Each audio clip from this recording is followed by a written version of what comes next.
Я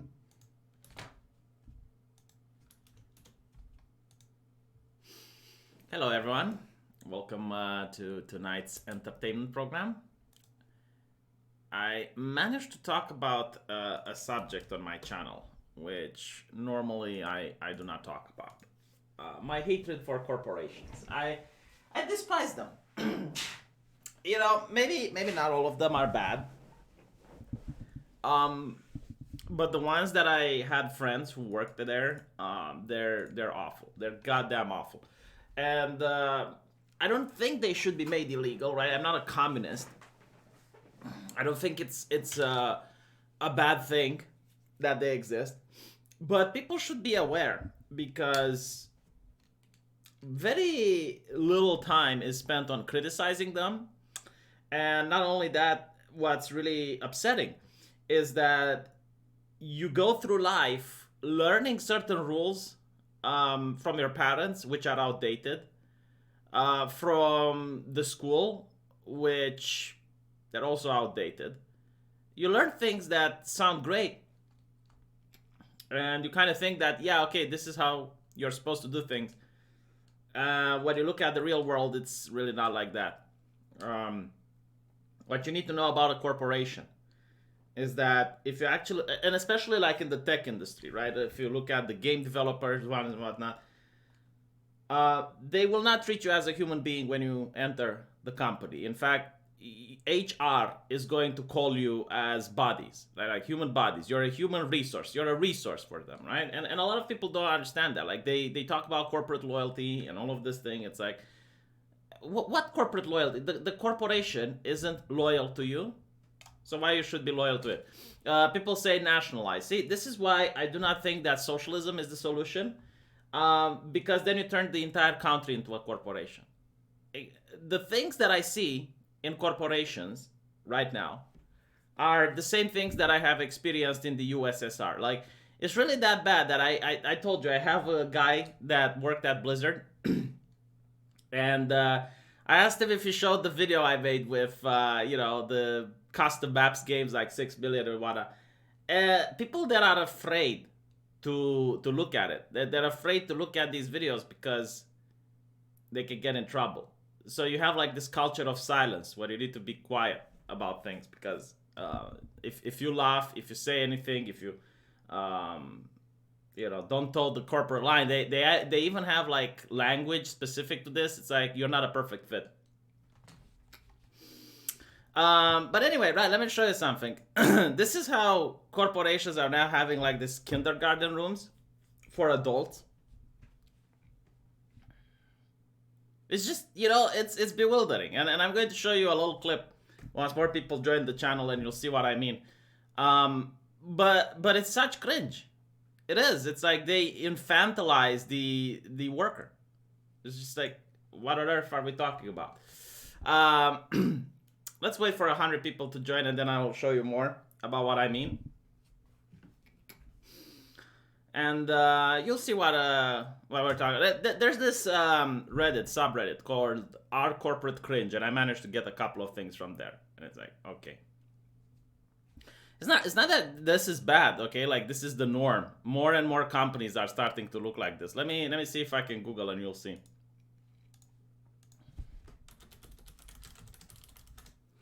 And I'm willing to bet like there was a research done behind this. Like there's millions of dollars involved in order to come to the conclusion that this is the correct way of motivating your employer, I suppose. I mean, look here, right? They call them hip offices. I would not enjoy being in this place. Like, look how bad it is, all right? So first of all, the idea of an open office is something that I find despicable. Like, the only reason you have an open office with a place where people can look through is so that a supervisor, a whip cracker, can see if you're what you're doing at all times. Okay, and it's not just this place where is the recreation room allegedly, but it's also the workroom and the meeting rooms and the conference room. Everything has to be open. Everything has to have glass so that a person that's a supervisor could just patrol and look constantly left and right to see what you're doing. Now, The problem with this is that the employee, the person working there, um, has to put up with working with 10 or 15 other people in the same room. And that's distracting. Like, I would not be able to study for university, right? If you didn't have a job compared to studying. Can you study for a university while there's like 10 other people in the room doing other different things and, talking out loud and doing their own thing? Like, of course not.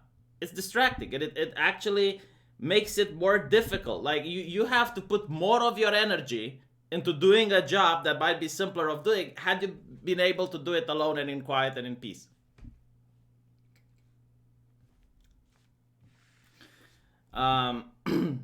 But anyway, right? Let me show you a couple of commercials, okay?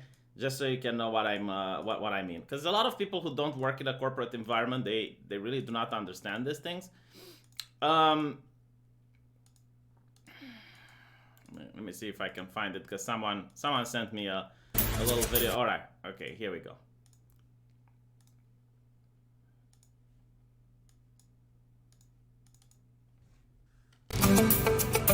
The first thing you notice when you walk into the Indeed space is just how open, well lit, and welcoming it is. This office has got to be one of the most beautiful I've ever seen. Every little bit, you turn a corner and you're just shocked yet again, like of how amazing this place was pulled together. I felt like this is a place that, honestly, I didn't really want to go home. It has So this is like the whole thing, right? Like, this is why they spend so much money into investing so much cash into making this look as good as possible, so that people can actually come to the conclusion that I don't want to go home, so that you spend more time at work, so that you work 12 hours a day, so that you work 13 hours a day. It's like, motherfucker, I have a home, I have a family. Like, this idea, it's like, we're a family here at Indeed.com or whatever corporation they come up with. Right? It's like, I already have a family. I just want to take money from you guys and provide for my family. I'm not there to start another family. Jesus.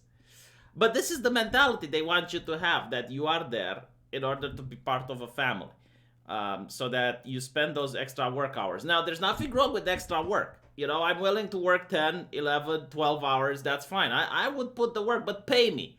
Pay me, motherfucker. Pay me for those 12 extra hours. Why aren't you paying me? Right? Like, that's it. Like, you have a contract with them, and then they try to guilt trip you into working more for them without paying. That's slavery, last time I checked. And the way they do it is that the moment you manage to convince, let's say you have one of the, because this is another reason why you keep having these open offices, because it's not difficult, it's not that costly to put a couple of walls, and at least like have 4 people in a room. Like, that's how they do it in my country. That's how they used to do it. But now it's an open office with a kitchen there, so that you can spend those 12 hours, right? So that you have to eat while you're spending 12 hours at work. Like, why do you even need a kitchen? I can just go 8 hours a day without having a sandwich.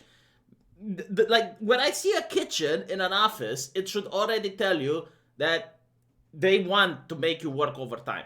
So, the whole thing is like, if you, let's say, work in a company with developers, and you're going to have some of the developers that are already invested into the company, like they buy into this corporate culture bullshit where, they're a family, and they're starting to act as if the project benefits them directly. Like, if they get the project out, faster than expected, then they're going to get a bonus or a raise. In reality, they don't. But what ends up happening is that you get like 4 or 5 people that like to crunch it. That's how they call it. It's like they spend overtime, they crunch it, they spend 12 hours a day. And you're the 6th person. And you're not spending 12 hours a day. You're leaving at, I don't know, like 5 or 6 p.m.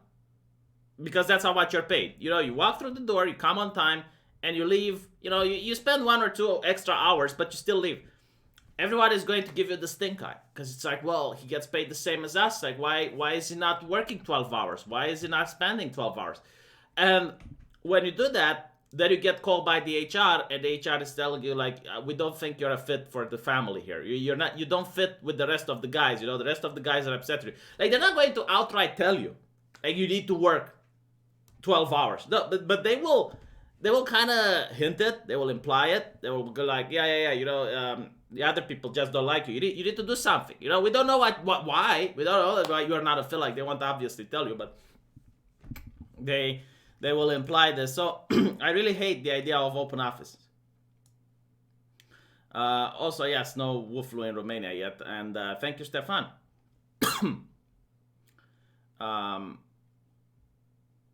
By the way, someone said I still know some people that get bonuses based on their contribution. Like, what I'm saying here doesn't apply to every single corporation, okay? So take that into consideration. Also, people say about the wage cage. Man, I would rather get the wage cage than an open office. I mean, it's so difficult to do your job when there's 10 other people talking about different things and being a distraction to you. Let me just show you the rest of this thing, right? Indeed space is just how open, well lit, and welcoming it is. This office has got to be one of the most beautiful I've ever seen. Every little bit, you turn a corner and you're just shocked yet again, like how amazing this place was pulled together. I felt like this is a place that, honestly, I didn't really want to go home. I really want to see that guy's home, by the way. I genuinely do. Like, how bad of a home do you need to have that you want to make your work your new home? There's so much natural light, and it's so spacious, and I love the abundance of conference. Well, you know, first of all, I like his facial expression. It's like he's reading a script, and it's like, yeah, I really love this. But secondly, it's like, don't worry about the light. You know, like it's such a beautiful lighting, and it's like it's so spacious. Yeah, you're going to be there during the night. You know, so it's going to get dark really soon. Here in Sunnyvale, our conference room theme is superheroes, and I think that's actually a really cool theme. Can you imagine, like, this is a conference room for adults, and the theme is superheroes, and they got like Guardians of the Galaxy over here, and they have like this chick with a sai, and this guy with a pistol, like this really, really bad art that makes CalArts actually look good. What exactly about it is superheroic to you? What does this look like superheroic? To me, it looks like a kindergarten. That's what it looks. It's like everyone sits here, you know, and pays attention to the teacher. What? How on earth is this like making you feel like a superhero? Number one. Number two, why the fuck do I want to feel like a superhero when I'm at work? It's like I'm there to make money. I don't want to feel like I'm a superhero. You see a decal on the wall, and it's a superhero, and you feel... What? Is this a disabled person? Because it looks like she's in a wheelchair. It looks like she's sitting in a wheelchair. Maybe this is like the new superheroes. And not to mention, again, look, everyone gets to see in, right? Like windows everywhere. Everything is so that people can look in, so that you feel supervised at all times. I'm actually surprised there isn't a video recording camera, a CCTV. Then again, maybe it is, like maybe one of those cameras that go into the wall so you can't see that they're there exists. Who knows? feel like a Oh, no, look, the camera is here. The camera is here. superhero yourself walking into each of these rooms, and I think that's really special. And one of the coolest things that I haven't seen at any company is the focus cave. As soon as you go inside, you almost immediately feel your energy sort of calm down. Okay, can anyone tell me, why do you think that the focus cave is actually better than every other place? It's representing Native American culture. Oh yeah, and she does have room for her organs. How could I miss that? Here is some money from my first paycheck. Congratulations, Dyke Willie, for finding a job. I hope it doesn't look like the one that I'm showing you here. The focus cave. Okay, dim light. No, that's not the reason. No whammons in the focus cave, no. Just go to any conference room and turn the lights off. You see, that would work. That would actually work, except the conference room has this see-through glass on every side, so if you were to turn the lights off, you still get light from the other places. No, the reason the focus room is actually allowing it to fucking focus is because, number one, there is no window that looks through here, right? Like, you finally feel that you're alone. You finally feel that you can concentrate on work.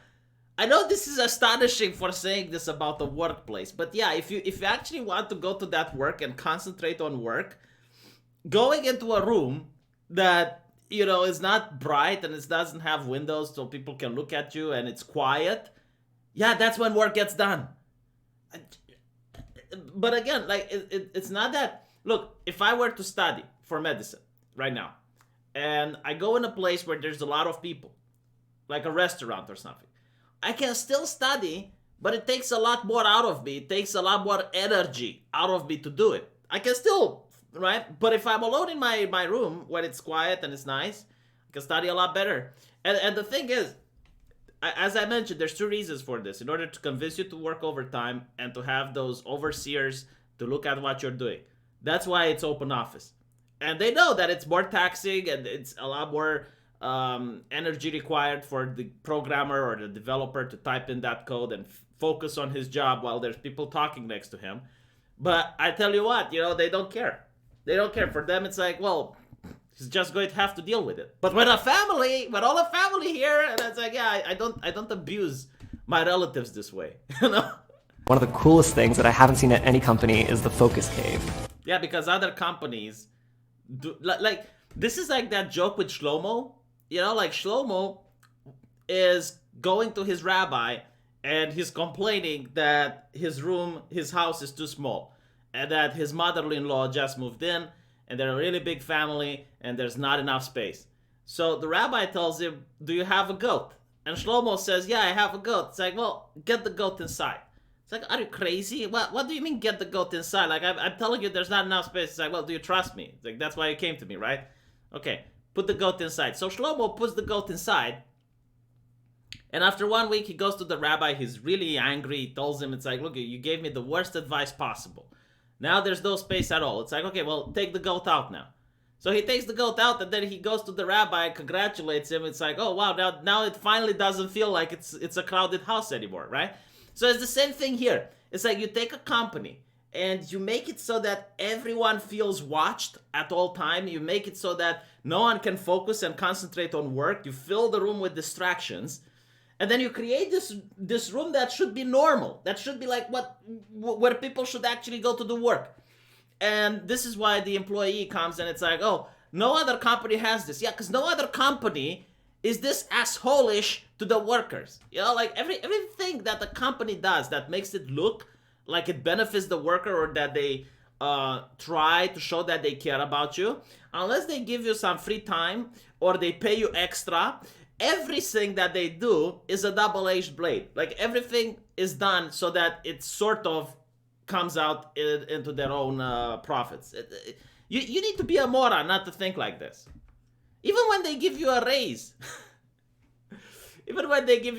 you like when minimum wage increases or something like that, inflation also increases. So at the end of the day, it doesn't really matter. As soon as you go inside, you almost immediately feel your energy sort of calm down. Probably get the most work done in the library just because it's kind of in a secluded corner of the...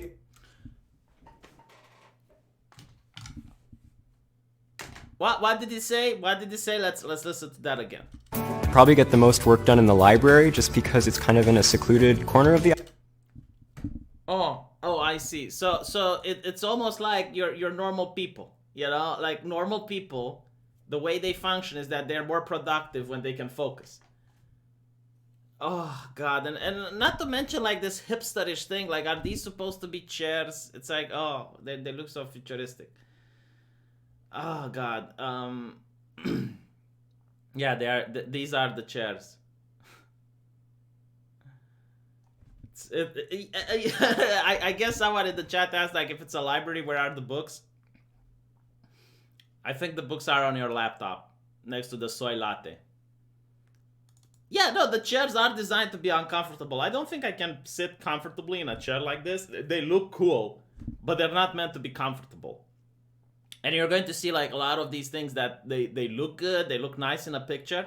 Because again, like the whole purpose for this is to make this ad in order to show to people, yeah, this is how good our company looks like. Oh, it's so nice. Do you honestly think these windows are always going to be this clean? You know?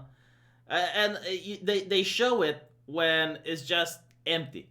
Now, imagine that this is filled with people and everyone is talking about different things and maybe some guy brings their lunch over here and it smells, or some woman didn't shower for the last 3 days because she's working 12 hours a day, so she doesn't have time to shower, and now you have to sit next to her. Yeah, it's brilliant. So it's absolutely wonderful. But you're not going to see these things in a commercial. Office. All right. This one is even better. In tech, I always feel like people feel really valued because. So notice the same theme, right? Windows that you can see through, no privacy whatsoever. Open offices is the new word. It's just like, oh. Generally, it's a knowledge industry, so what's in your head is hard to replace. I think the number one thing for work environment. Yeah, look, this is this is how it looks like when people are actually sitting, you know? So imagine you're sitting next to this chick who hasn't been washed in 3 days because, again, she's been working, crunching hard 12 hours a day. Yeah, it's very enjoyable. Is that it be people first. Indeed is a special place, mainly because of this trust that we place on everyone. Because we give our engineers a lot of freedom. Look at this. Look how difficult it must be to work under these conditions, right? Like there's a guy sitting over your shoulder, and then there's another woman walking in the office, and the door is open so you can hear all the buzz from the hallway. Like, it is just like, imagine you studying for whatever you did at school. You know, imagine doing your math assignment in this condition. It's horrible. Give our engineers a lot of freedom. We definitely want people who wants to do the... Well, if you want to give them a lot of freedom, why not let them do this shit from home? You know, like a lot of people would be happy if they could just work at home and then give you the code after they're done. You know, like, wouldn't that be a thing? Wouldn't that be some great freedom? Yeah, trust. Why are there windows everywhere then, if you trust them? Good question. Oh, God.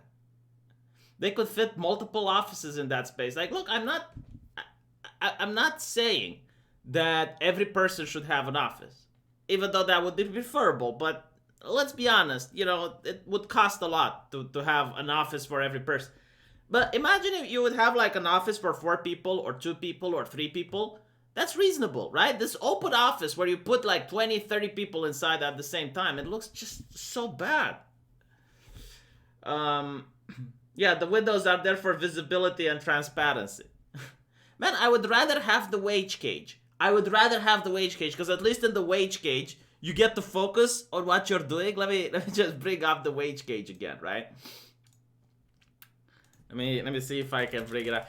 And what really pisses me off is that really no one complains about companies, even the communists. This is why I'm saying that Marxism is a controlled opposition. Because while they do talk against capitalism and they will say, yeah, they don't like companies and whatnot, but they never go into detail. They never explain to you what exactly is their beef with corporations. And what's even funny is that you find a Marxist on the Twitter and he talks about factories and stuff. It's like, well, yeah, these are the new factories that I'm going to show you a little bit later. You know, but anyway, I would rather be in the wage cage. Like, the wage cage is preferable to me because at least you're alone in your freaking cage. At least you get to concentrate on what you're doing. At least you get to focus on your job. This right here is hell. The rage cage. But even the cubicle was better. Like, at least in the cubicle you had your own space, you had your own cube, you know, you felt like, okay, this is my area. But there's no privacy anymore. There is no privacy. It's like everything is glass and yeah. When I walk into this office, I instantly feel accepted. I've never been in a place that's just so fun and happy.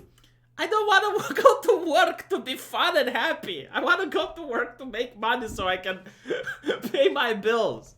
I want to finish my job. You know what I would love? Like, this is what I would actually love. If you would have a boss that says, look, if you finish your job in time, you can go home early. Like, that would be what I would love the most. And I also don't buy it. You know, if you tell me everyone is so happy, get the fuck out. Like, I have been to high school, I have been to university, I have been to many places. There isn't a single place on earth where everyone is happy, alright? When you go to a place, you're going to have different cliques and people that are hating each other. Okay, now you can be happy in your own little clique, but eventually you're going to have to work outside your clique. And if you're telling me that there is a company where everyone is happy, My God, that sounds like the Soviet Union. That means there must be a commissar there that purges everyone who's unhappy. People are laughing, people are throwing things, people are playing games. Why would I want to play games when I go to work? Why? Who does that? It's like, unless you want me to stay 12 hours a day and like play games so you don't have to install suicide nets. High volume, high energy team. What does high volume even mean? What does a high volume team, like, is everyone fat? What are you talking about? We need to make sure that we're winning along the way and celebrating those wins. It's really. When I first started at Indeed, I was calling people and they would say, "What is Indeed? Who are you? I've never heard of you." And now when we call... So, this is exactly what I was talking about, right? Like, everyone is just stay here together. And you got like the whip cracker, the officer, the overseer that just walks in and, you know, looks at everyone, and it's like, well, I thought you trust your employees. Why the need for the overseer? Look All at people in the commercials, I've heard the radio. It's just like, and by the way, this isn't a commercial, right? Like, this is how it's actually done.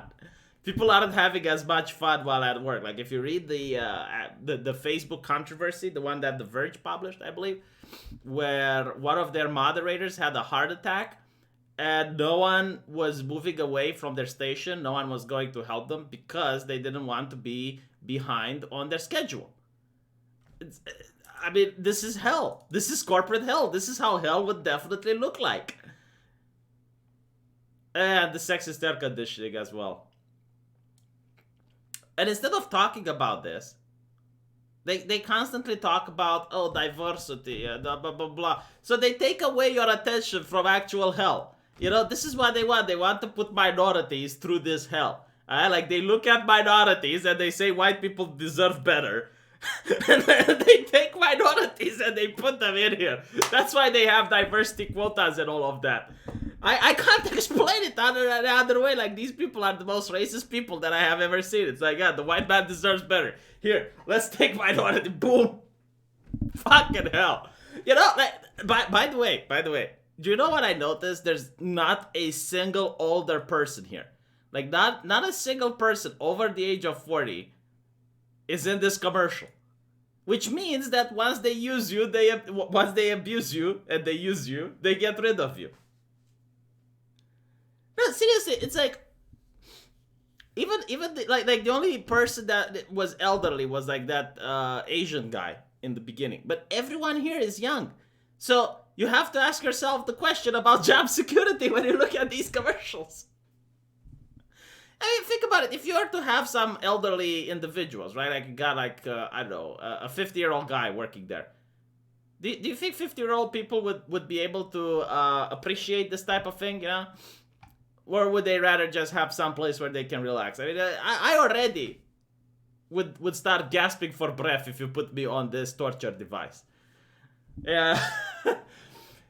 Incorporation is a legal fiction intended to shield the company owners from personal liability and the company from competition. What do you mean? I generally don't know. Like, incorporation, what is this? Watch Midsummer to know where the old ones go. Reno-san. No, but, you know, they keep talking about vulnerable minorities, and they talk about people who are into difficult positions. And they never talk about ageism, because this is something that would actually affect them. Like, they will have diversity officers and blah, blah, blah. But you are going to get old. Right? Like, everyone, regardless of who you are going to get old. And it's going to be a matter of time where the company realizes that they pay you more than you're worth. Like, take Game of Thrones, for instance. And just see the wages those nobodies at the beginning were paid versus how much they were paid in the last season. And it's the same for a person working at a company. They will ask the question, okay, we can get a younger dude that's going to be highly motivated, and they're going to work those 12 hours without complaining. And yeah, he's not going to be as good as the guy we kick away, you know, maybe 30% less proficient, but we can train him, and we're going to make some cuts. So, you know, it's very interesting. way and celebrating those wins. It's really When I first started at Indeed, I was calling people and they would say, "What is Indeed? Who are you? I've never heard of you." And now when we call people, in the commercials, I've heard the radio ads, you guys are great. The career trajectory is awesome here. I mean, this. What career trajectory? I don't see a single elderly person, not one. Everyone here is young.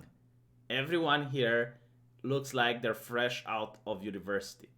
So the career trajectory may be great if you're thinking that you're going to hit rock bottom. Company is growing tremendously right now. Just to be a part of that whole growth has been really exciting. Tough call, but our new... All right. So, again, in case you're wondering what made me call this corporate cringe, this is how corporations in America are designed nowadays. They have ball pits. They have colorful things on the wall. They look like kindergartens. Glasses everywhere so that they can see through. Tell me more about that level of trust. And this is just, one example, but it gets worse. If you Google kindergarten corporation, you're going to see plenty of examples where this is genuinely what they're going for. Colorful chairs, ball pits, kids' activities, toys.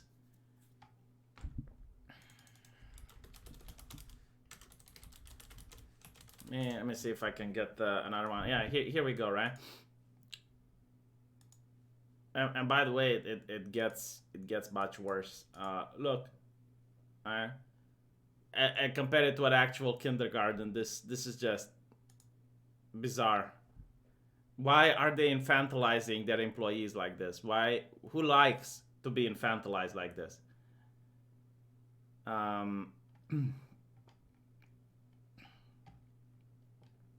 Incorporation is a legal fiction intended to shield the company owners from... hey, Tugan Tommy, talking about corporate dread. All right, so look at this one. This is a small commercial. Also, you can find it on our corporate cringe. Senior VP goes to Mike.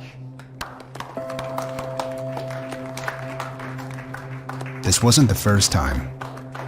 Claire had been passed up for the promotion. Well, okay, let's listen to the end and then we can unpack it.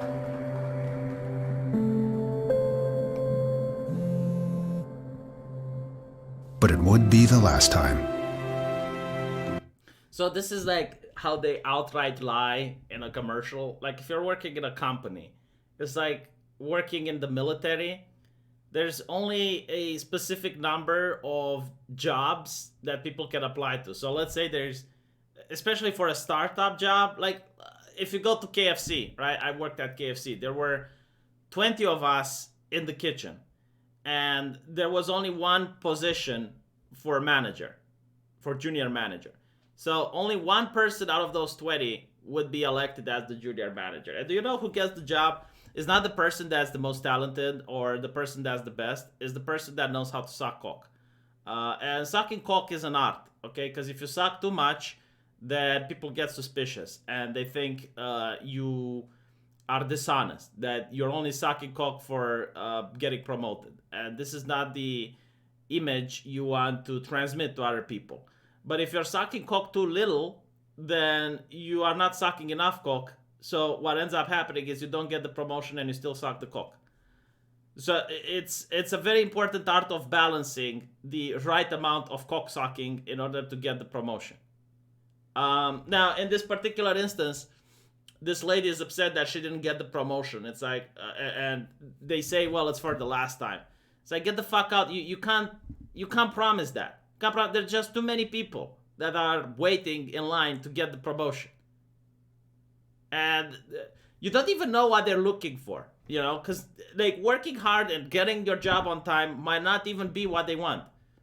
Maybe they want an asshole so that he can be the one overseeing the other people working.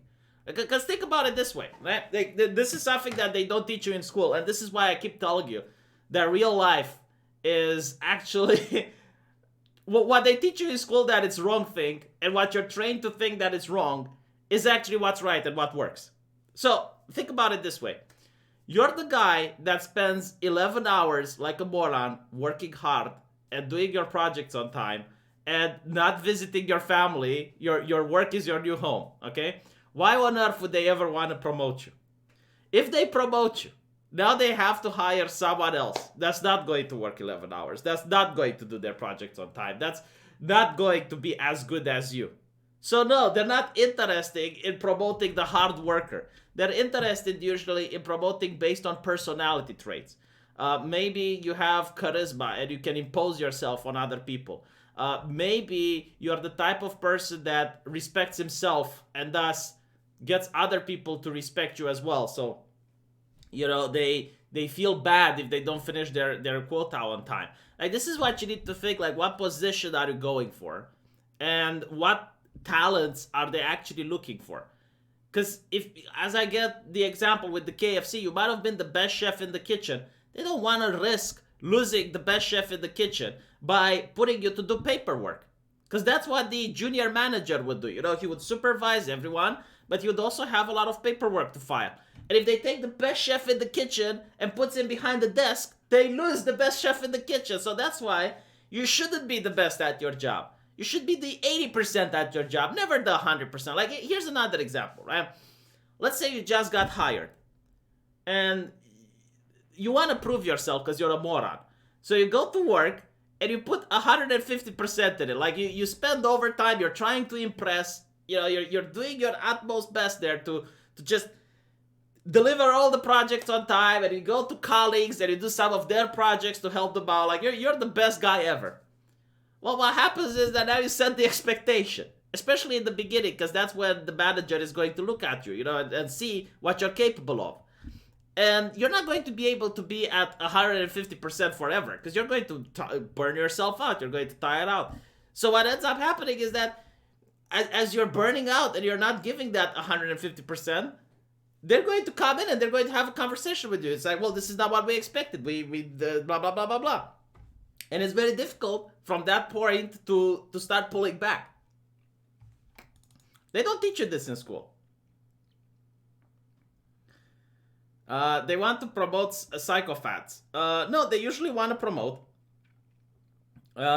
people that, yeah, that there are psychopaths, but not only that, they want to promote people that are bad at their job. Like, look at Marvel, okay? Why do they give people like Zoe Quinn a job? It's because they know that these people are untalented. So if they ever start talking against the company, if they ever start complaining, whining, or saying bad things, they get fired. So take this for example, right? Like, let's say you are a person that's not 100% at your job and you're placed in a higher position than you're supposed to be. If you start complaining about the company and you start moaning and you know, saying things that, why are people working 12 hours a day? Why aren't we paying people more? Well, then they fire you, and they don't fire you because you're complaining about, you know, the working conditions, because it would be illegal to fire you for that. No, they fire you because you're bad at your job. And it's like, motherfucker, this guy has been here for years, and you haven't noticed that he's bad at his job until now? I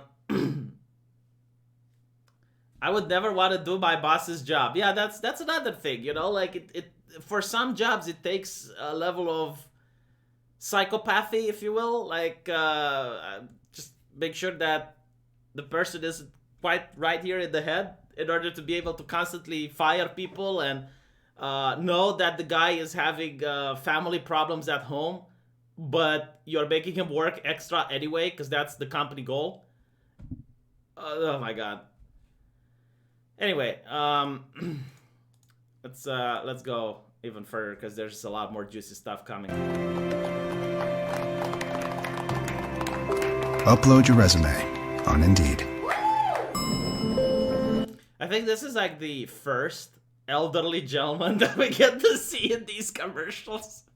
This is like the first elderly guy that appears. He knew this day would come. All that hard work is about to pay off. So this is like a joke, you know? It's like you think he's getting fired, but you know he's actually getting promoted. And you're looking at it and it's like promoted to what? Another open office filled with windows.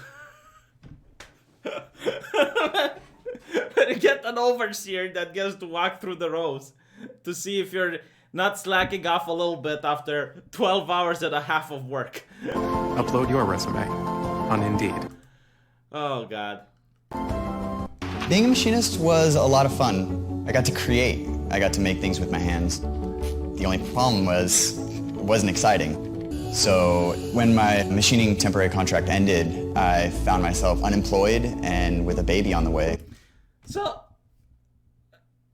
can anyone tell me the problem with this commercial? Let's look at the chat. Chat, can you tell me some, like, what do you think doesn't really smell good here?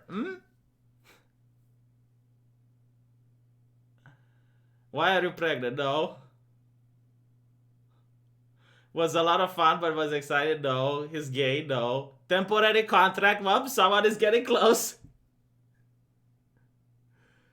It's like, okay, so he's saying he's got a temporary contract, and all of a sudden he's without a job and a baby on the way, and he is going on Indeed.com looking for jobs. It's like, motherfucker, why weren't you on Indeed.com 3 months ago? Like, the benefit of a temporary contract, the only upsides of a temporary contract is that you know that it's temporary, and you should already start looking for another job before your temporary contract expires. And I don't think your wife came one day, it's like, baby, I'm pregnant.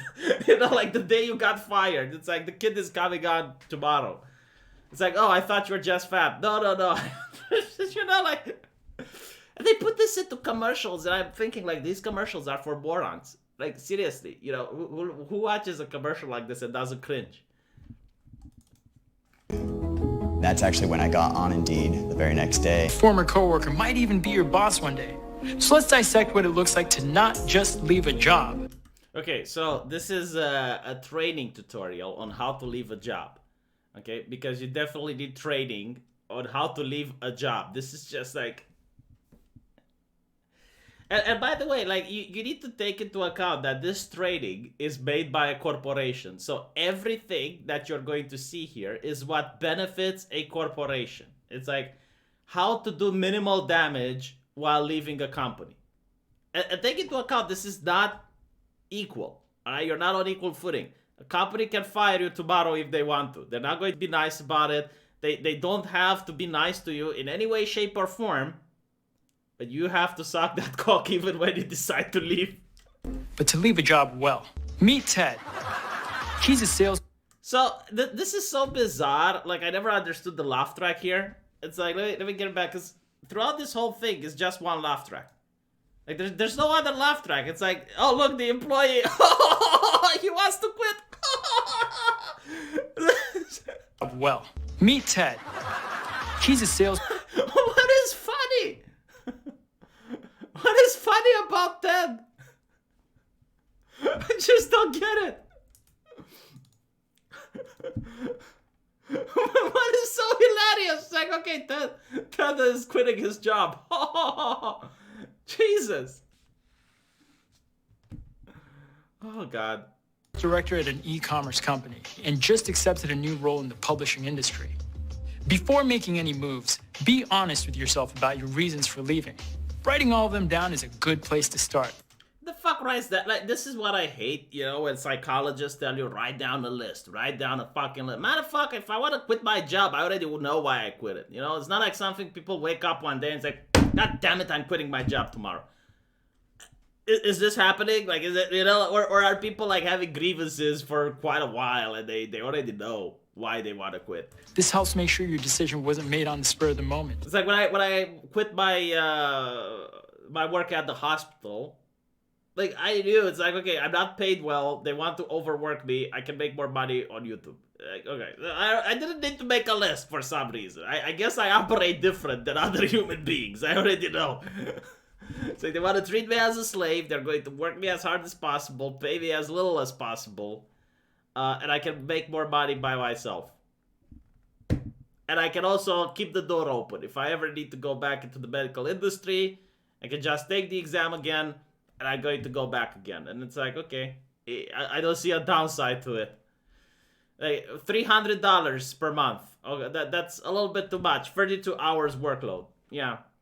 I know there are geniuses that say, V, a day has 24 hours. How can you work 32 hours a day? Well, it's a work day, you see. You go to work at 6 a.m. and you go back home the other day at 4 p.m. How many hours is that? You calculate them and you tell me. And you don't get paid for all of that. You only get paid for 8 hours. So yeah, all of the smart people say, oh, there's no 32 hours in a day. Well, these people created the 32-hour workday. Leaving without another job offer could affect your finances. It's important. Shit. I drooled over myself while listening to that. Oh my god, that was... Oh, shit.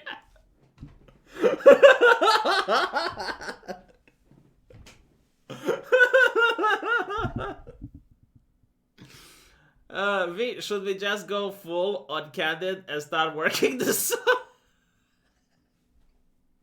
I'll tell you what, man, it's going to be more fun than this. Yeah, but no, seriously, like, these videos are made for absolute morons. Like, it wants to make this guy seem smart. And they have, like, all these cool features. Like, look, all these cool graphical designs. It shows, like, the stress and, you know, all of that.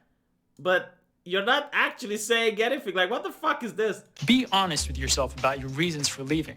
Writing all of them down is a good place to start. This helps make sure your decision wasn't made on the spur of the moment. Leaving without another job offer could affect your finances.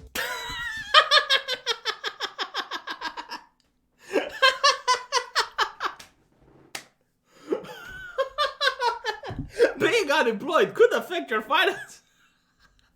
You know, maybe this is like for Swedish people, because I heard that in Sweden, if you are on benefits, like if you're on welfare, you can actually lose more money if you get a minimum wage job. So maybe it can affect your finances in the positive. And also, what on earth is with his apartment? Like, you can see he works the shittiest job in the world if he can't afford any furniture. To be fair, maybe millennials don't know you can lose money if you quit the job.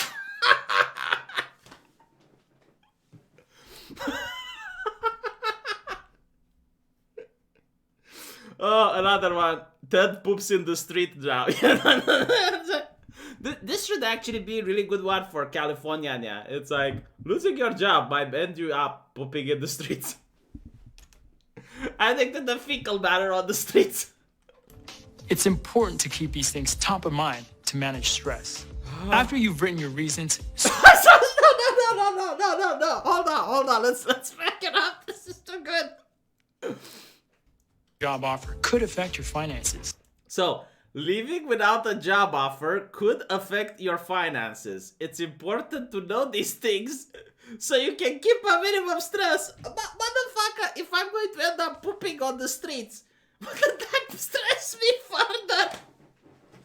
Maybe you should have held this forbidden knowledge from me. Like, not tell me that being jobless ends up taking away your finance. You know, like, this is a piece of information that I could have done without. So I don't stress myself. I'm going to die. It's important to keep these things top of mind to manage stress. After you've written your reasons, circle a couple that you might want to share with your employer. Why would I share this with my employer? Assuming I want a letter of recommendation in the future, none of this is going to be seen by my employer. I'll be like, no. Oh, God. This will help you feel more confident and help them get feedback on the company. Why? See, like, no, as I mentioned before, this video is made by a corporation. And it's all about helping corporations. It's not about helping you. It's like, if I'm quitting a job, why would I want to help the job that I have quit? Like, obviously, I'm upset on that job if I decided to leave. Whether they didn't pay me enough, whether the work conditions were horrible, whether they were working me overtime and not paying me. Why would I want to tell my employer why I'm leaving. And if he's going to ask me, I'm going to give him a bullshit reason. I found a better job somewhere else. That's all he needs to know. Once you've made your decision, find time. Unless the employer wants to suck my cock for a change. I mean, if I've worked there for years and I've been sucking the cock for so long, maybe it's time for him to do a little bit of suki-suki. And then I'll tell him. Time to meet with your employer and give them your 2 weeks notice. It's always best to resign from your job in person and give as much notice as you can. Why? Does the company behave this way to you? Is the company really this nice to you? Is it a two-way street? Because that's the thing that really pisses me off, you know? It's like you're supposed to be so nice and so pleasant with your employer, but they don't have to be the same way to you. Now, don't get me wrong. If you actually work in a place where they treat you nice and they act in a positive way to you and you got like nothing to complain about, then yeah, be nice. Do all these things that, you know, you think it's kind. But if you're like, fuck this job, why would I want to go ahead and like, oh yeah, I'm going to give them a 2 weeks notice? Fuck you. You know, did they give you a notice when you have to work 12 hours a day without pay? Did they give you a notice when they call you on Saturday and Sunday for work? Did they give you a notice when they call you from home in order to go to work and do extra without pay? Oh, no. What is the video that teaches the company to do these things? What is the instructional video where it teaches the CEO how to treat his employees right? I hate it here. This place sucks. I'm bored.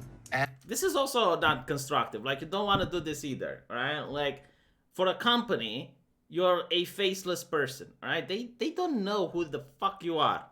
Because, especially if, from what you're seeing here, it's like filled with young people and everyone is new, it's obvious that they go through them and they even consider them bodies, you know? It's like, okay, well, we're going to sack all these bodies, get new fresh bodies in, you know, like they actually talk like this in HR. So if this is the level that they're doing things, just don't try to stand out, okay? If you're being too pleasant, you're standing out. If you're being obnoxious, you're standing out. Just signing your resignation and fuck off. And if you need a letter of recommendation, they're probably going to give you one. Because they don't even know who you are. Like, it's going to be an old lady, an HR woman, that looks through a book, or, well, not a book now because they have computers, that looks at her computer and goes like, Timothy, Ted. Oh, yeah, Ted worked with us. Yeah. He was with the company for 8 months. He worked on this and that project. That's what you're going to get. Like, they don't know who you are. It's very unlikely that they do. Unless you made a very positive experience, in which case they're really upset that you left. So again, it's like, it's not okay that you left. Or you made a very negative experience, in which case they wouldn't recommend you anyway. So it's the only good thing is to just keep your head down and just under the radar. I don't get paid enough. Whoa, hold it there, Ted. You should definitely be honest. That's good. And telling your boss that you weren't paid enough is not good. Like, that is actual feedback. You know, like, you should be able to tell your boss, yeah, I didn't like it here because I don't think I'm being paid enough. I found a better place that pays me better. And by the way, this is actual feedback. Because then the boss is going to go like, okay, so my competition pays more for the same job. And it's brain draining my company, so maybe it's time I pay more. But know that when you're giving your answers, the employer might interpret them differently. So let's take a step back. Remember, you want to stay positive in your answers. Your goal is to leave on good terms. And if you don't feel comfortable, there is no need to disclose where you'll be working in the future. Well, I learned more than I could have imagined here. You took me under your wing, and I am so thankful for that. God, I really, this is how women talk. Honestly, this is how women talk. It's like avoiding the subject and, you know, scratching yourself like this. Why would you say this level of bullshit? Because I bet everyone says the same level of bullshit. You know, if I was a boss, I would feel like a woman with big tits at a bar having a lot of guys giving me the same lines. Like, oh, I'm so happy you took me under your wing. I got so much experience of learning here. It's like, can you be a human for a change? You know, like, if I was a boss, I think I would rather appreciate the first guy now. Now that I'm thinking about it, I would probably give him the recommendation because I'd be like, well, at least he's honest and respects himself. Because don't get me wrong, like, the boss knows that if you're going to work there for 12 hours and you're only paid for 8, and you're working Saturday and Sunday, and you're being paid a miserable wage, he knows you're fucking miserable. He knows you hate him. And no amount of corporate culture going, tee let's play some tennis, tuck, tuck, tuck, tuck, is going to change that. So he probably knows that he's abusing you. You know, because you know what? Your boss was there. Yes, your boss was in your feet at one point. You know, he was also being abused, and he knows how much it sucked until he got the check. Notice how the boss is the only one that doesn't have an open office, by the way. You know, notice how the boss is the only one that actually is allowed to get his fucking work done. He's probably being supervised as well with cameras and, you know, spyware on his computer or whatnot. But at least it's not an open fucking office. Here, you took me under your wing, and I am so thankful for that. But I'm actually going to be taking on a new role that's in publishing. I feel I can bring a really Can you imagine being the boss and you have to like do the body language to act nice? Like, oh God, I hate this level of fakeness. It's just so fake.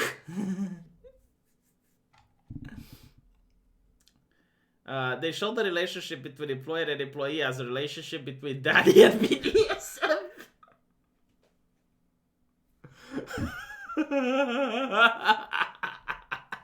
I'm leaving the company because I have enough material to write and tell a novel. Oh, you know, you think you're smart. You think you're smart. Who said this? Steelace, you think you're smart and you figured it all out. And the boss says, yeah, you signed a non-disclosure agreement with us, so if you write anything about how we mistreated you and how we forced you to work here 16 hours a day, sitting next to your colleague, which was an unshowered Asian woman, yeah, you are going to be sued, my friend. So, no.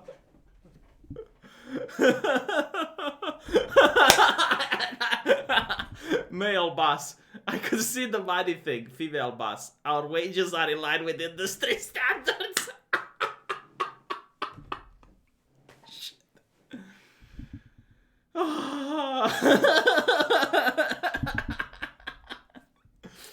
I'm leaving the company because I have a video with you blowing the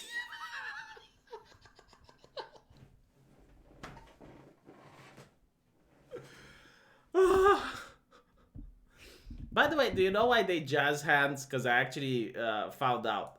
Like, I actually know for real why they jazz hands. The reason they jazz hands is because they weren't getting thunderous applause when they would go at the university, right? So you'd have like a speaker like talking about the subject and everyone would applaud. And then you'd have a social justice twat talking about, you know, something that has to do with the subject, but going back to intersectionality. So let's say you have a conference about video games, right? And you have a guy coming up and he's talking about the new Shantae and he's doing a really good review of it and everyone is clapping, right? So thunderous applause because he did a good job. And then you have some twat with purple hair and a soy latte talking to you about the sexism and misogyny in the gaming industry. And you'd hear like only 2 or 3 claps, you know, people going like, eh. So that's why they have jazz hands, so that you can't make the comparison anymore, because now you're forced to do jazz hands, so you can't clap for people. And you can't give them thunderous jazz hands, but I guess you could like, the more you know, you know. It's like, this is why you come to my channel, to give you the information, because it always seemed weird. It's like, oh yeah, it's for people who are afraid of noises. Like, how the fuck do these people do in traffic?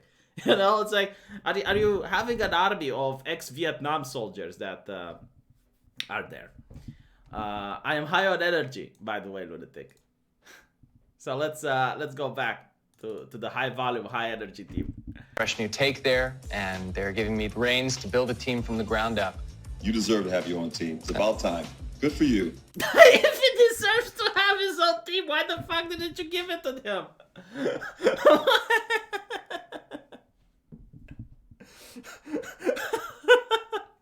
Jesus. Look, even the guy is laughing. Even the guy's like, oh shit, what I just saw. Perfect. Now's a good time to submit your formal letter of resignation. Let's take a quick look at the parts that comprise it.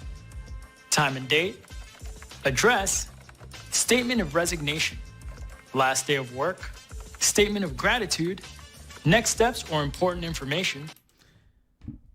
Why am I doing the job of the diversity officer? Like, this is what that bitch is hired to do. Like, seriously, They pay a parasite that has nothing to do with the tech company and all the or the HR people. You know, they got literally nothing to do with the actual technology that is made in the company. They're there to do this shit. And now I have to do it for them when you're not even paying me anymore. And your signature. Done. The next few steps are a little easier. Don't just leave on a dime. Prepping a coworker to take over your role is key to a smooth transition. Oh God, like this is when the person utterly hates and despises you. And I think this this little snippet managed to encompass that. So what ends up happening, and I see this in governmental jobs as well. A person has to leave, so he has to pass the responsibilities on a coworker. Well, you know that coworker, now he has to do double the job. And as I mentioned before, if you show that you can manage yourself to do 150%, they're going to expect that 150%. Meaning that I wouldn't be surprised if there is no replacement for Ted. And this nameless guy with the glasses is now going to have to do Ted's work. So typically what I would do is go ahead and export the file here and then reach out to the... Look at him. Damn you, Ted. the team and just let them know it's all packaged up. And lastly, be thankful. Show your gratitude whenever you can. You can also provide your employer with constructive feedback. Big plus. When all said and done, ending on a positive note and keeping that bridge intact can be huge for your career. Is this like leaving an apple on the teacher's table? Is this where we're at? Holy shit. Does the employer act this way? No, this is my question, all right? If I get fired, let's say not for my fault, all right? I didn't do anything wrong. Let's say the company just decided to lay off 8% of their workers, like Activision Blizzard did recently. And you get laid off. Do you think the employer is going to be this nice to you and be like personal, invite you in his office, explain to you, give you the feedback on how it was on your days in the company, and then telling you that, look, if you ever need me for anything, like a letter of recommendation, or just hit up the phone. Hit up the phone day and night. I will be there next to the phone for you, because you know what? You deserve better. Is this how it goes, or is it just one way? Networking and social events, there is nothing wrong with going alone. Oh yeah, so let's see if I got any super chats before we move forward, so I don't lose any of them. Thank you, the Jetster, for some catnip. Unfortunately, my cat is immune to catnip. This shit only works in small communities. They are trying to pretend to be a small town. The last time I quit a job, I told them I refused to break the law and defraud the customer. What did they say? What did they say, Bang? I'm genuinely curious. It's like, I don't want to break the law and defraud the customer. Oh, God. Multitasking technicians, huh?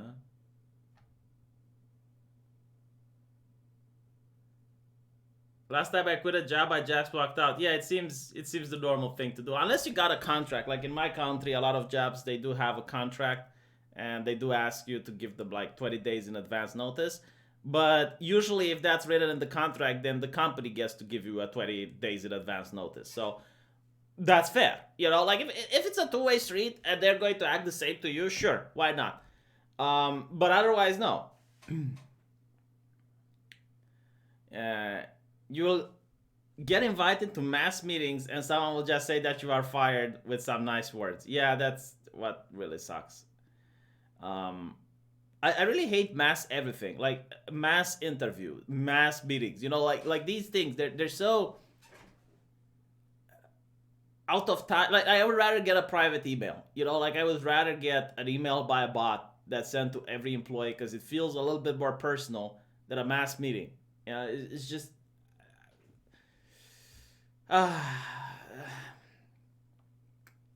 they give you a pink paper before you enter. Oh yeah, you know what really annoys me? Like this is another thing that companies do, and it's so disgusting. Like when I worked at KFC, I had an hour lunch break. No, sorry, not at KFC. At KFC, I had a 15-minute lunch break. There was this call center where I worked on, and they had an hour lunch break. And I was like, why would I need to eat an hour? You know, like, it's bizarre. So I told them, it's like, well, can I work during that hour and go home early? And they said, no, the hour lunch break is mandatory. Guess what happens? You know, you go there, and within the hour, you still do work. Like, you're not going to be able to get off the hook. So that, like, the boss is coming, the manager is coming, and it's asking you to do more work. So that hour lunch break that they're doing is actually cheating you into working unpaid 1 hour per week that they don't want to pay you. And it's so disgusting that it's happening. But again, like, you know, this is what pisses me off. Like, it used to be the Marxists that would point these things out. Like, my God, they would be, back in the day, the Marxists would constantly talk about the factories and the bad working conditions there. Now they will say, yeah, they hate capitalism, they hate companies, they hate corporations, but they don't actually go and explain why they hate corporations. Because again, I'm telling you, Marxism today is a controlled ideology. It's controlled opposition. Is what it is. It's the companies that are sponsoring it. And it makes you feel, because this is the thing, right? It makes people that are working at these corporations to be very frustrated, feel soul crushed, definitely feel like they don't belong, and I'll explain why they feel like they don't belong.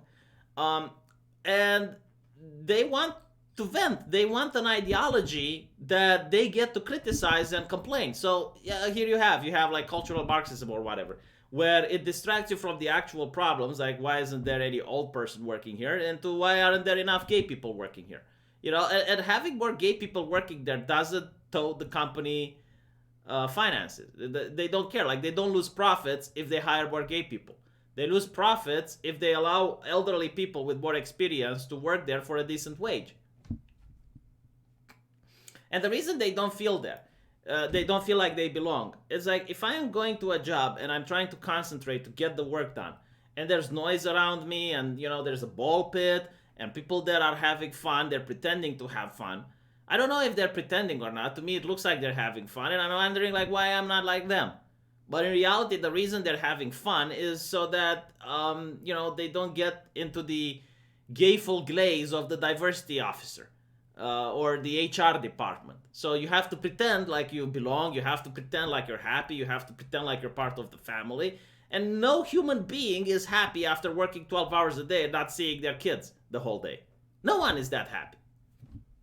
Please talk about the incident in Fürgen with the AfD tricking the lefties and the Supreme German Chancellor disavowing a legit state government. I'm not familiar with this. If you got some English paper that wrote about it, I'll definitely talk about it. Gay people usually don't have kids, so they don't need parental leave. The gay people aren't the problem, okay? Believe it or not, the perfect employer is not the married man anymore. Because it used to be, you're a married man, it means you have the need to provide for a family, so you're going to work extra hard in order to prove yourself. That is not the case. The perfect employee is a person that's divorced. So you still have a kid, you still need to pay child support, you still need to pay alimony, but at the same time, you don't have a nagging wife at home, you don't have an obligation to go early at home to see your family, and you're probably depressed, and the only thing that gets you out of the depression is to consume. Consume. So you want to buy products to make you happy, and you go to work in order to pay for that child support. And that is like the gold star employee, I would say. And then you have like the platinum star employee, which is the immigrant that is not only afraid that he can get deported if it's found out. So you can abuse him, you can make him work 14 hours, you can make him do dangerous tasks, because he's not going to complain and rat out on you, right?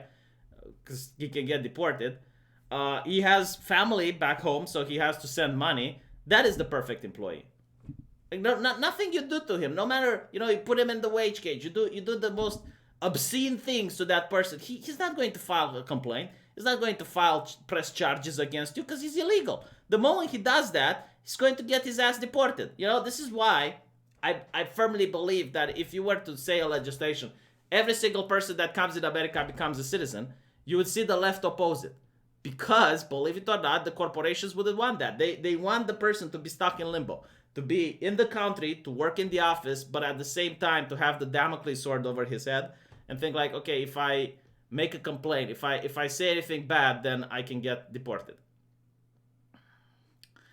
I got a carrot. Got a carrot and some money. Carrot and some money from the Domina. Domina gave me the carrot. All right, let's wrap this up. Putting yourself in a position to talk to new people, it's actually a good thing. You never know who you'll meet, who they might know, or how they can contribute to finding your next job. Is he actually teaching me how to use people? It's like, okay, how can you be useful to me? It's like, all right, I need a new job. I'm going to pretend I'm interested and I like you in order to get that job. It's like already a woman. She's eyeballing someone, you know, someone that should probably never talk with, but now she's in need. A retail sales associate. She's attending her first ever fashion career expo. A cool way to break the ice in a group setting is by wearing something that pops. I love his facial expressions. It's like it pops. You know, maybe it pops to some people, especially the ones that are with soy. But with me, I didn't even notice that he's got like that orange thing until he showed it. Like I generally, maybe my brain just doesn't function like that. I don't know. I know there's people that look at every aspect of your clothing and whatnot, but I just don't. It makes for a good conversation starter. Hey, I love your shoes. Thank you. No way in hell would I ever know what shoes you're wearing. No, I'm serious. Like, if my life depends on it. If I go out with a person, and I told this even to my girlfriend, like, woman, you need to understand, I have no idea, no clue, the color of your shoes. Like, no. Okay? Like, I look at the tits. Okay? I look at the ass. Sometimes I look at the leg. The face, very important. Hair. Never with the shoes, ever. Like, what? Do you think I'm a depressed person to just look down? Do I look like the type of person that walks around with his eyes on the floor? People look for shoes and belts. Okay, you're weird. You're probably depressed. They wear pajamas at work. Yeah, that's something. Well, if you work there for 12 hours, yeah, you're going to wear pajamas at work. Women look at shoes because they indicate class. Yeah, but I'm not a woman. Looking down shoes shows a lack of confidence. Yeah, it's true. V's not into fit. People usually check for jackboots and stuff. I mean, if you have like a pair of very visible shoes, like, I don't know, something some jack boots like you described, or I don't know the English names for them. I just realized, like, some winter boots, and it's not appropriate. I might notice it, but yeah. I only look at shoes when fighting Sharingan users. You know what I would wear? Like, if I were to go to one of these places, I would just wear a big red t-shirt that says "Make them cry again 2020." You know, no explanation given either than that. Just make them cry again 2020. Can you imagine going to San Francisco with having like that on a shirt? You know, just make them cry again 2020. With no explanation. Not MAGA. Hey Devo, how's it going? You know, not make America great again. Just a big red shirt, make them cry again 2020. Oh god. If you really want to piss them off, it's like Trump Jr. 2024. Got them. I'm Jess. Bria. That is the most important thing here. There's no need to try to be someone else or someone you're not. If you're looking to start an authentic relationship, it's key to ask about the other person. Bitch, you just told me that you're starting the relationships in order to find the job. Like, we're already using people. What authenticity are you talking about? Do you think I would even be in a normal circumstance in this type of environment unless I absolutely need to? Is this what goes around in your circle for pleasure? Is it what soy boys do in their free time? You know, in my free time, I hold my dick in my left hand and I play some Shantae. That's what I do in my free time, okay? For those of you who don't have free time, that's what you're missing. I'm joking, by the way. But seriously, like, I'd rather play video games. I'd rather just scream at a guy in League of Legends than to be there. Like, let me show you what I do. All right, let me show you what I do in my free time. Oh god, let me just bring it up because it's really funny. I got punished by Riot. I got punished by Riot Games. Let me just bring it up. Oh, here we go. The best response to this. Let's see if I can find it.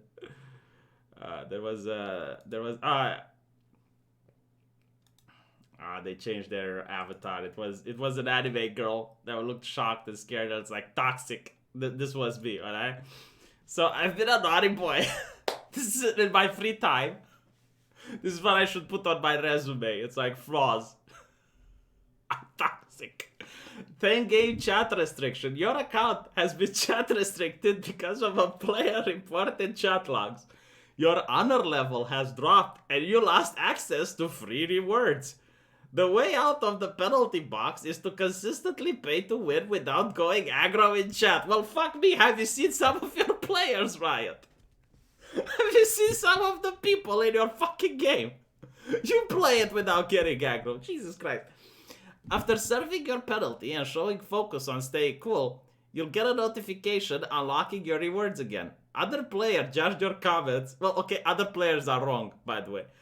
To be far below the standards of League of Legends community. The vast majority of players agree that while League's an intense competitive game, everyone deserves respect on the Rift. Motherfucker, he didn't show respect, that's the issue. If you continue communicating this way, you'll continue to be chat restricted and risk account suspensions. Okay, so after I shoved money down your company's throat for years, you're going to chat restrict me. Alright, I see how it goes. I see how it goes, right? So what happened, okay? There was this motherfucking Garen on top lane, and I was jungle, right? And I don't say nothing. I'm not the type of person that flames. I legitimately don't say nothing.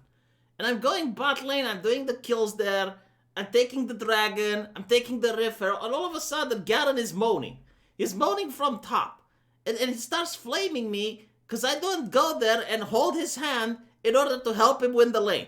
You know, and I ignore it a little bit, I ignore it more, and at one point I snap and I tell him that he is an absolutely drooling retard. He doesn't work, he doesn't teleport when I'm doing the dragon, by the way. He's bullied out of his own lane and then cries to me like a little bitch.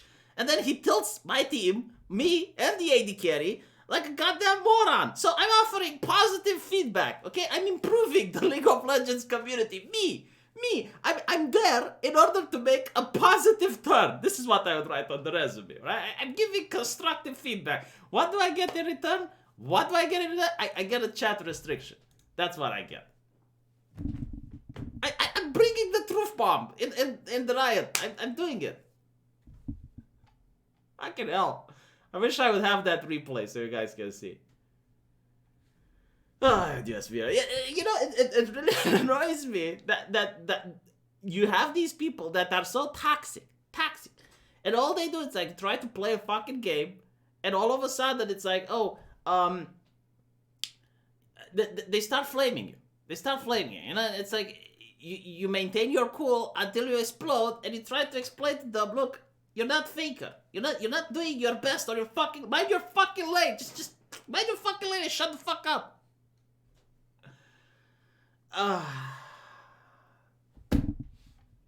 Stop harassing 9-year-olds. You know what's funny? I bet the guy is 40. I bet the guy is 45. Probably an engineer somewhere.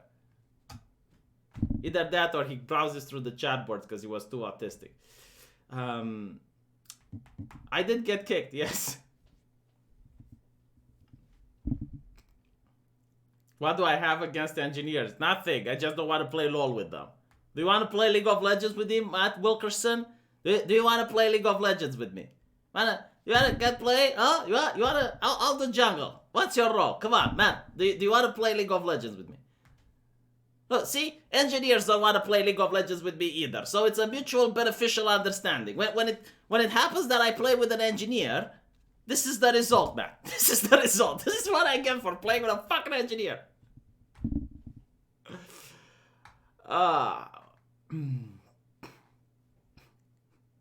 Engineer and French people, I swear to God.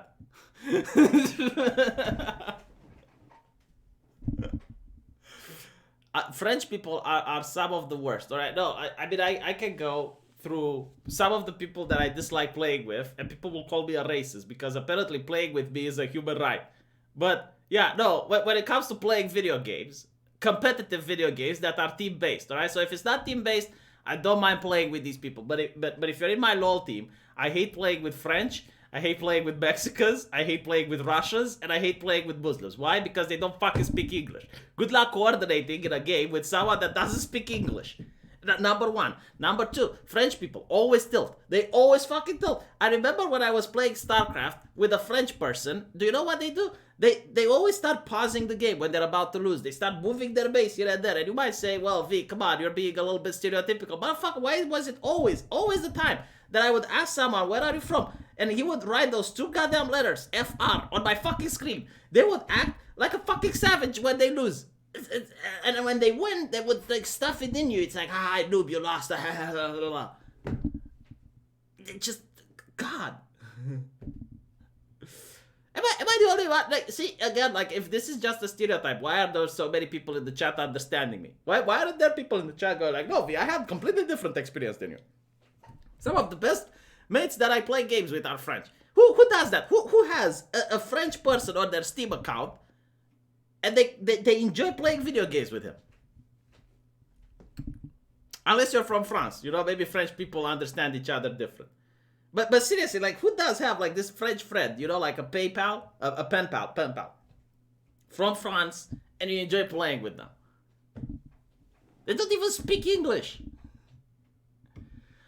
And it's because of a national pride, because French used to be the European language, and now it's English. And boo-ha fucking who, you know? Like, you have a Belgian guy. Okay, Belgians are not French. I'm asking, like, who has a French person? Canadian French doesn't count.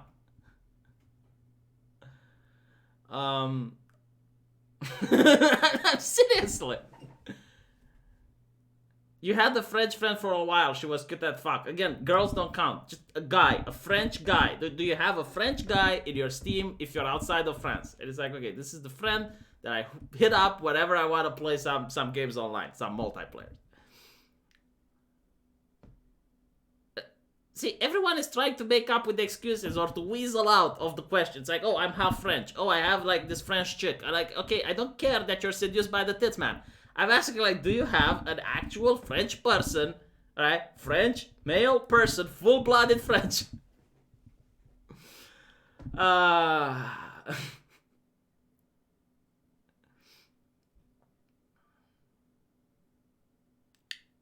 not a one. Okay, so it's not just me. It's not just me. What about Russians? Let's go to Russians. Do you have a Russian that you like to play Dota with? Or League of Legends? Or any competitive game? And he's Russian. He's from Russia. Not a Russian that moved out of Russia, okay? That doesn't count. A Russian within Russia. Within the mother Russia.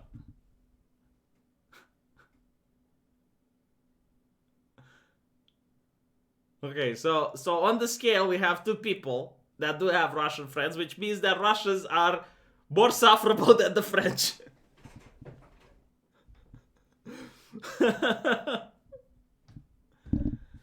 If you're Russian, it doesn't count, okay? You need to be a person outside of Russia that has a Russian friend that you play League of Legends, Dota, or, I don't know, any competitive game, like Heroes of the Storm, Overwatch. Russians are funny as fuck. No, they are. I absolutely agree. Just not in my Dota team.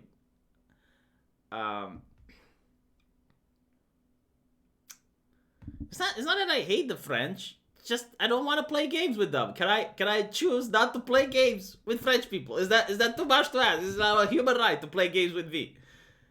Like, do I discriminate the French if I don't want to play video games with? Like, I can play soccer with them. That's fine. I can play basketball. I can play tennis. I can play anything. Just not video games. That's it. That's my restriction. Unless they're French chicks, then I can play with them. Oh my god. Let's see what else we got. I'm actually a buyer. I'm a sales associate. Cool. So Tilt. This is the universal sign that says, I'm listening, purely through body language. Yeah, this is what dogs do when you call out their names. Sometimes my cat as well. But let's be honest. This is just something that you put in order to act smart. Like, the whole purpose of the video is not to help the employee. The whole purpose of the video is to help the employer. To make the employee feel that it's normal to suck the cock even on your way out. To give positive feedback. To write the letter of resignation. To give the 20-day advance notice. Blah, blah, blah. And you have to add some interesting tidbits to make you look scientific. Oh, you know, see, if you tilt your head. Who talks like this in a conversation? Seriously, like you're having a conversation all about, you know, it's like. And while you are listening, do so empathetically and with curiosity about the other person's career. Man, you just told me that you want me to go into this horrible place. Why is this guy looking at her like that? Jesus fucking Christ. I mean, if you see a person looking at you like this, would you feel comfortable or would you cross the street? Like, this is the death gaze. This is how the menacing look. You don't look at people like this in Romania, all right? Like, if you look at people like this, you're going to trigger a fight or flight response from them. If I look at someone like this when I'm on the street, you know, if they can take me, they will like, what the fuck are you looking at, motherfucker? You know? If that, they're just going to cross the street. Ben.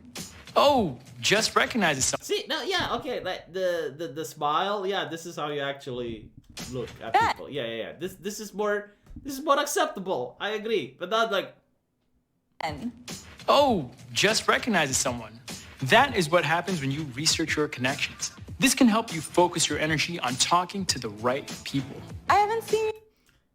Okay, now that we're into body language, crossing your arms like that and tilting your head makes you look like you want to give her the Islamic cuddle.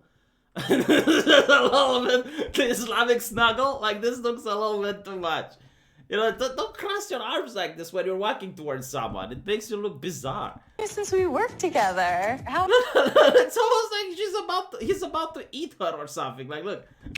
This can help you focus your energy on talking to the right people. I haven't seen you since we worked together. Jesus, like, and it's invading her personal space as well. Like, look how close he's getting. Like, it's okay to get close to people, but not so fast. You know, like, if you want to talk about body language, even if you know the person, all right? Unless you had sex with them the other night, you don't bump into their comfort zone so fast. Especially when you're looming over them like Uncle Fester. He's twice as big as her. Like, looking at her like a giant on her. Since we worked together. You know, this is how the guy that wants to beat me up is going to walk. Like, what did you say about my mother? How are you? I'm great. It's how a black person walks up to you if you call them the N-word, you know? Like, what did you say to me, cracker? Together. Can you repeat that? Can you repeat that one more time? Oh my god. Horrible video. Still Chad as fuck. Oh my god. 5 minutes before I meet the situation.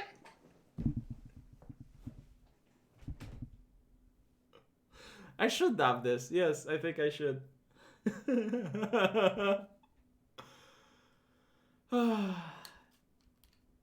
No, I understand being ripped is a male power fantasy. Women do not appreciate guys that are ripped. So I've been told.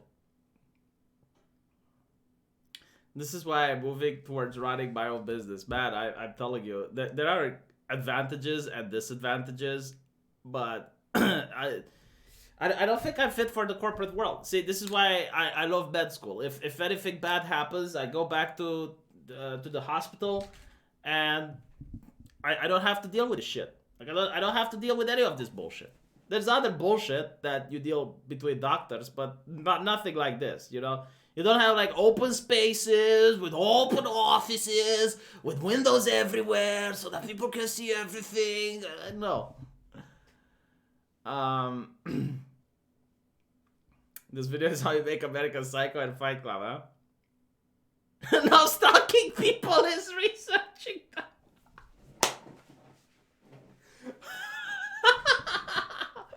Yeah, you know, this is what you tell the woman. that is fed up with you stalking her. It's like, I'm not stalking you, lady. I'm researching. It's like I'm the HR department. I just do research, lady. I don't stalk. I'm not a stalk. Oh god, Swedish snuggling. The Swedish snuggle. Oh shit, should have said that. By the way, I'm doing a let's play.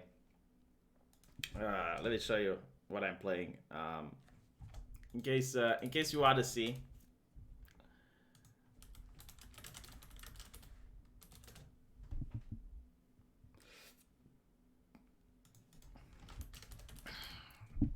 I'm playing this. And by the way, I really hate this company. It's the same company that made Shantae, because they're making video games and not anime, because this would definitely be something really nice to watch. Now, you guys remember Double Dragon, right?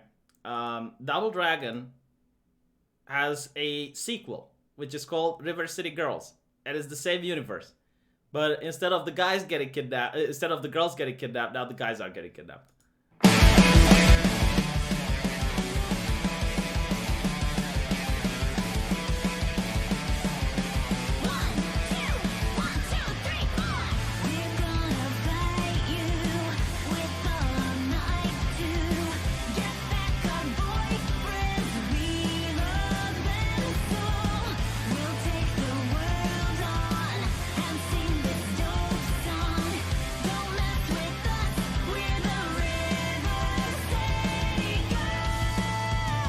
This is just like one of the most amazing games that I have played the entire year.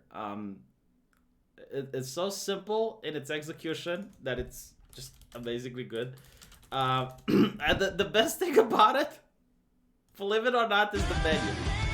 Let me see if I can get the menu up. For people to join. Look at this. Join.